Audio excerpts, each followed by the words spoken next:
Assalamu alaikum, dear students. Today my topic is Inkling from the Dark, the second part.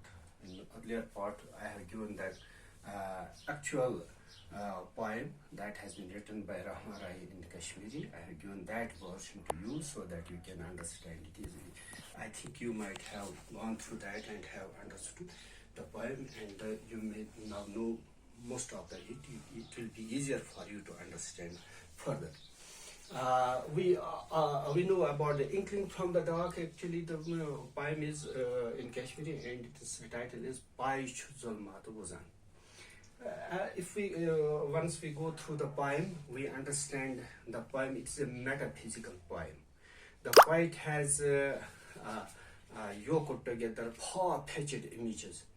That is the beauty of, that is the characteristic, or rather characteristic of the poem metaphysics, where different far-fetched images are being yoked together, and different or difficult or complex images are being used in the poem, and you can understand now that so many images have been used in this poem. Let's go through it and try to understand. And besides that, the poem opens with violence.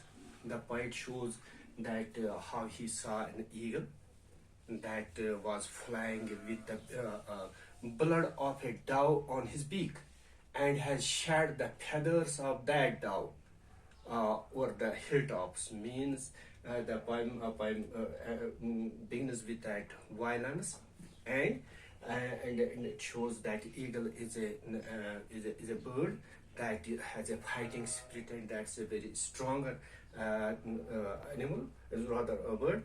And on the other hand, the dove is very timid, very weak, and very peaceful animal. That is the sign of peace, and that's why the stronger bird has killed a weak, and just like the dove. This was the opening of the poem, and in the end, that ends on a positive note. The poem ends on a positive note, and what's that? The oyster gives pearl. Although it has undergone a lot of travails, lot of agony, lot of physical pain, but at the end it issues forth, it gives, and that pearl. Let's go through the poem and try to paraphrase it, try to summarize, make it easy for you to understand.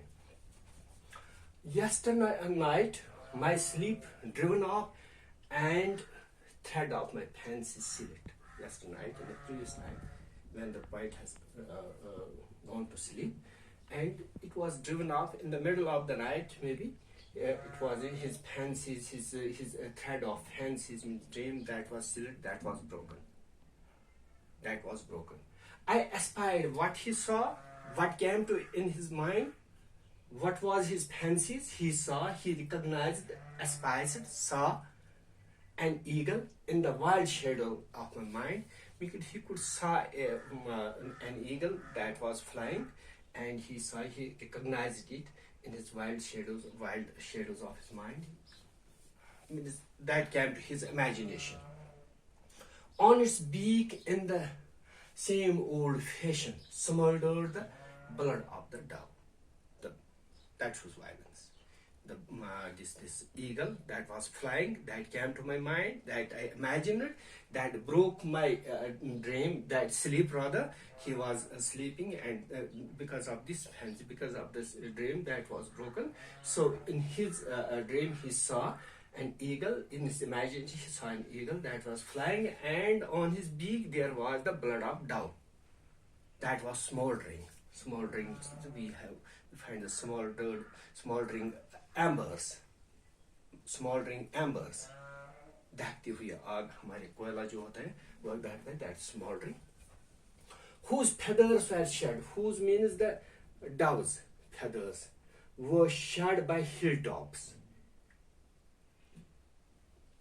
That the bird has been killed by this eagle, and he has shed its feathers were hilltops, and the blood is there on its beak. So the violence is shown in the first part of the poem, and different images have been used by the poet here. Turning my head on the pillow, because previous night he was asleep, and though his sleep was broken, something came to his imagination, That was it, that I have told you. Now he turned over on the pillow. I sighted a deep dark chasm. He could sight, he saw, sighted means saw. Deep dark chasm means gorge, deep and dark gorge, a pit. And rose and leaned my back against the wall. So he was in a way, he was frightened, he was scared. In his dream, in his fancies, and it was as it was very dark, and he was sleeping, and he found all this, and he just rose and just leaned against the wall, leaned my back against the wall, sat in his bed, with the cool of the winter in the marrow of my breast. Cool of, as it was winter, and the coldness of the winter he could feel in his heart. He could see the coldness of the winter that was prevailing at that time. My lips froze dry as whispering reached me from the outside window. My lips froze dry. Dryness was found on his lips, and because of the fear, because of the because he was scared, and he could find his lips frozen dry, whispering. Why? As whisperings, low sound that was approaching him, that was coming from the window outside, and he could not, these whispering, that was anything that could hear but cannot understand what is said. So very low sound that was coming from outside, from the outside window. The snowflakes were sailing. As it was winter, snowflakes were sailing. They were dancing down. They were sailing in air, sailing into the shelter of the crevices, and they were seeking the shelter in the crevice. You see the outside, or there are crevices in the walls, and these snowflakes are dancing, and they are taking shelter in these crevices. And because it was snowing outside, so it must be issuing some sound, whispering sound, and that was approaching, that was coming to our boy, and that's why he said like that. And that sound was a scaring sound, and threatening and frightening, and that is why his lips turned dry. The snowflakes were sailing into the shelter of the crevice. Not a mouse did creep from under the box to the store cabinet. Not a mouse did creep. Usually the mice are these nocturnal in habit. They would come out in nights, and having that box there, and it might have come out, but didn't come out any mouse. And towards the store cabinet, in the bigger store in which we store grains and other things. So I couldn't find any movement of any nocturnal animal like this mouse. In place of my upper garment, a cat hung by the hangers. Usually we have hangers, and there we just hung our garments, our clothes, and he was asleep, so he must have hung his upper garment, that is farron, on the hanger, but he couldn't find that there. Instead of this farron upper garment, he found there the cat. An image of a cat means that was just hanging there, that hung there.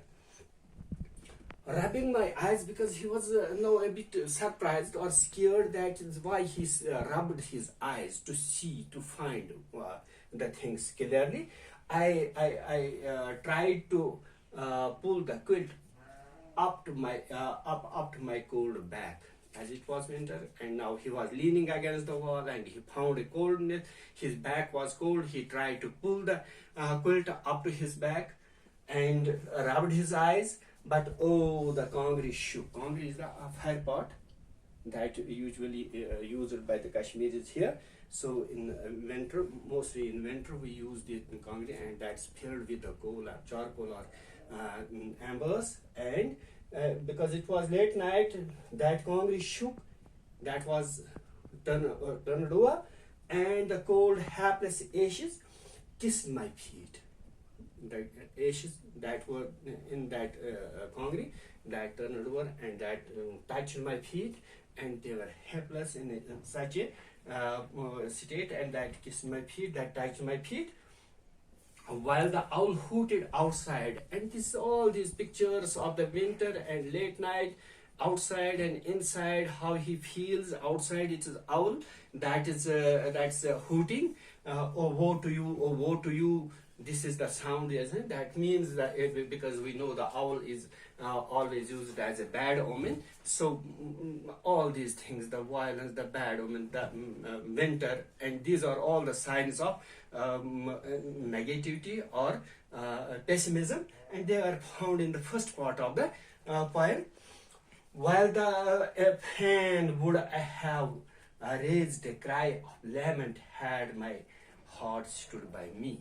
Means he would have raised the cry had the heart stood by him, means had supported his heart, had supported him, he would have definitely raised it to raise the cry.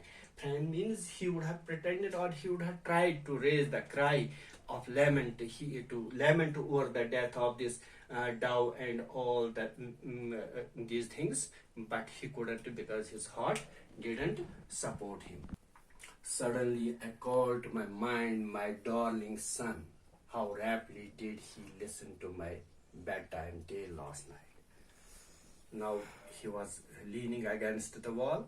He just imagined the previous night when suddenly he called my mind. He recalled that time when his darling son, his son was with him. How rapidly did he listen? He was totally absorbed. Rapidly means totally absorbed and engrossed. He listened to my bedtime tale last night. My boy, my child, listened to my bedtime tale, but he was very much absorbed and very much engrossed in that. Now that his came to my mind again, how he listened, how intently, how absorbedly he listened to that. When I told him of the agony of the oyster in her travails, the story was about the oyster. Sadaf. When I told him the agony, the oyster undergoes a lot of physical pain. Agony means a physical pain in her travels when he just a painful or a laborious effort. Travels means a painful or laborious efforts to issue forth the pearl. Means that has to undergo a lot of pain. And when he heard, I told him the story about that oyster, how that has undergone a lot of pain and a lot of effort to issue forth that pearl. But he only heard part of the tale when sleep overtook him. He only heard part of it, my story. That was not completely heard by him. Being a small child, part of the tale when sleep overtook, he was overtaken by the sleep. He fell asleep. So he couldn't listen the whole story, only part of it, only the agony, only the travails that I have told him that oyster undergoes. He had listened that part of it, but later on. And found him lying by the wall like a mushroom on the mount. Sorry. I rose like a moon-struck man and turned on the light. Because I was just leaning against the wall, and all these things came to my mind. Previous night, my son heard the story. Now that came to my mind again. Now I rose like a moonstruck. Means I was a bit crazy. I turned a bit crazy by the wall of struck moon and turned on the light. And I stood and just turned on the light, electric light, and found him. Him means my son. I found my son lying by the wall like a mushroom on the mound. And here a simile has been used that my son who was asleep and was lying by the wall, and that was compared to the mushroom on the mountain. Just like that, I found my boy there. In deep slumber with fragrant blossoms blooming on his lips, because he was in deep slumber. He was fully asleep with fragrant, but there were the fragrant blossoms. Those were blooming on his lips. Means his lips were giving the just as if the flowers were are blooming on his lips, and that could be found from his posture. And a drop of sweat dawned afresh, playing on his brow. And I could also find a drop of this sweat was on his brow. That could be found. Why? Dawned a fresh dust that has appeared on him, playing on his brow. Perchance now the poet concludes why this has appeared on his brow. Perhaps he was dreaming the rest of the tale. Maybe he may be dreaming the rest of the tale because he has heard part of the story. Now he may be dreaming the whole story, part of the rest of the story, maybe, because perchance the oyster had labored a pearl. Perhaps the oyster who has undergone a lot of these physical agonies, physical pain and mental pain, physical pain rather, would have issued forth the pearl. That's why he is now the happiness and delight is on his lips, and also a drop of the sweat is playing on his brow. Means in the end, it is the oyster that has gone a lot of these agonies and physical pain and travails and laborious efforts that it has made to produce a pearl that has succeeded in the end. With this, we conclude, and we the paraphrase of this and summarize it to make it easy for you. Okay.